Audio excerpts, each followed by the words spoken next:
self-appreciation, and induced him, though a mere youth, to leave William and set up a rival school at Melun.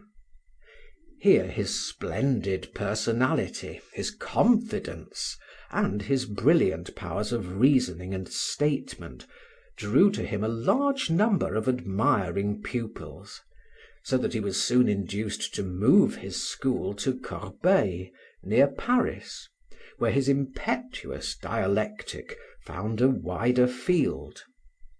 Here he worked so hard that he fell ill, and was compelled to return home to his family. With them he remained for several years, devoting himself to study, not only of dialectic, but plainly also of theology. Returning to Paris, he went to study rhetoric under his old enemy, William of Champeaux, who had meanwhile, to increase his prestige, taken holy orders and had been made Bishop of Châlons. The old feud was renewed, and Abélard, being now better armed than before, compelled his master openly to withdraw from his extreme realistic position with regard to universals, and assume one more nearly approaching that of Aristotle. The victory greatly diminished the fame of William, and increased that of Abélard, so that when the former left his chair and appointed a successor, the latter gave way to Abélard and became his pupil (1113). This was too much for William, who removed his successor, and so forced Abélard to retire again to Melun. Here he remained but a short time, for William having, on account of unpopularity, removed his school from Paris, Abélard returned thither and opened a school outside the city on Mont Sainte Geneviève. William, hearing this, returned to Paris and tried to put him down, but in vain. Abélard was completely victorious. After a time he returned once more to Palais to see his mother, who was about to enter the cloister, as his father had done some time before. When this visit was over, instead of returning to Paris to lecture on dialectic, he went to Laon to study theology under the then famous Anselm. Here, convinced of the showy superficiality of Anselm, he once more got into difficulty, by undertaking to expound a chapter of Ezekiel without having studied it under any teacher. Though at first derided by his fellow students, he succeeded so well as to draw a crowd of them to hear him, and so excited the envy of Anselm that the latter forbade him to teach in Laon. Abélard accordingly returned once more to Paris, convinced that he was fit to shine as a lecturer, not only on dialectic, but also on theology. And his audiences thought so also, for his lectures on Ezekiel were very popular and drew crowds. He was now at the height of his fame. 1118. The results of all these triumphs over dialecticians and theologians was unfortunate. He not only felt himself the intellectual superior of any living man, which he probably was, but he also began to look down upon the current thought of his time as obsolete and unworthy, and to set at naught even current opinion. He was now on the verge of 40, and his life had so far been one of spotless purity.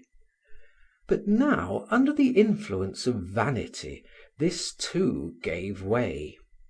Having no further conquests to make in the intellectual world, he began to consider whether, with his great personal beauty, manly bearing, and confident address, he might not make conquests in the social world, and arrived at the conclusion that no woman could reject him or refuse him her favor. It was just at this unfortunate juncture that he went to live in the house of a certain Canon Fulbert of the cathedral, whose brilliant niece, Eloise, had at the age of 17 just returned from a convent at Argenteuil, where she had been at school.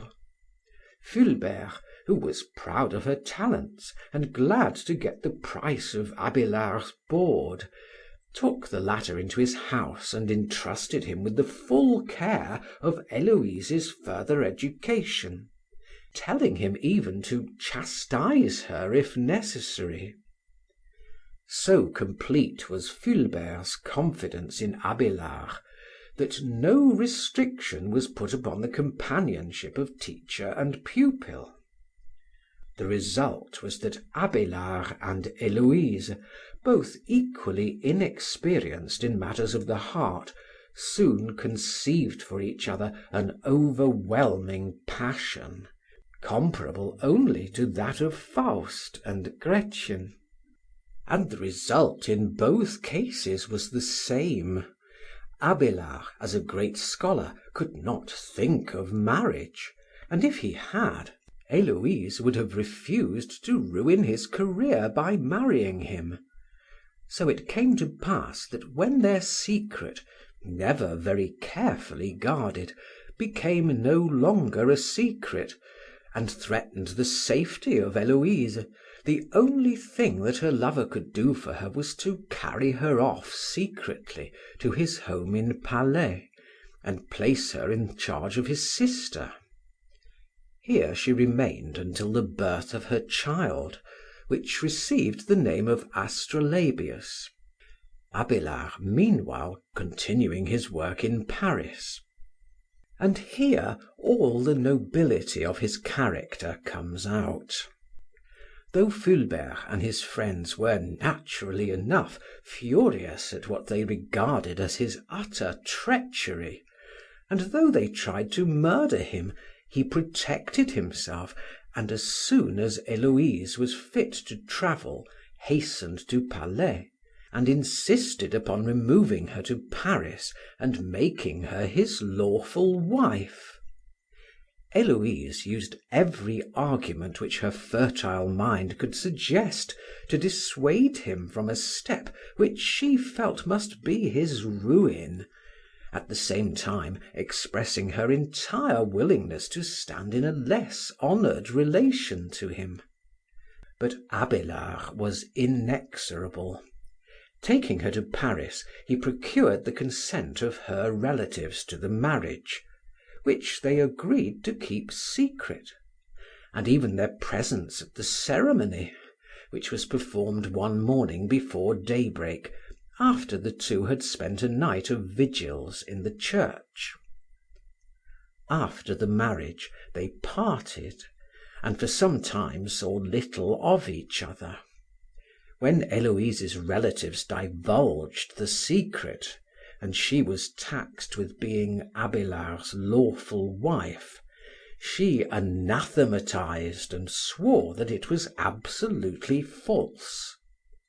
As the facts were too patent, however, Abélard removed her from Paris, and placed her in the convent at Argenteuil, where she had been educated. Here she assumed the garb of a novice. Her relatives, thinking that he must have done this in order to rid himself of her, furiously vowed vengeance, which they took in the meanest and most brutal form of personal violence.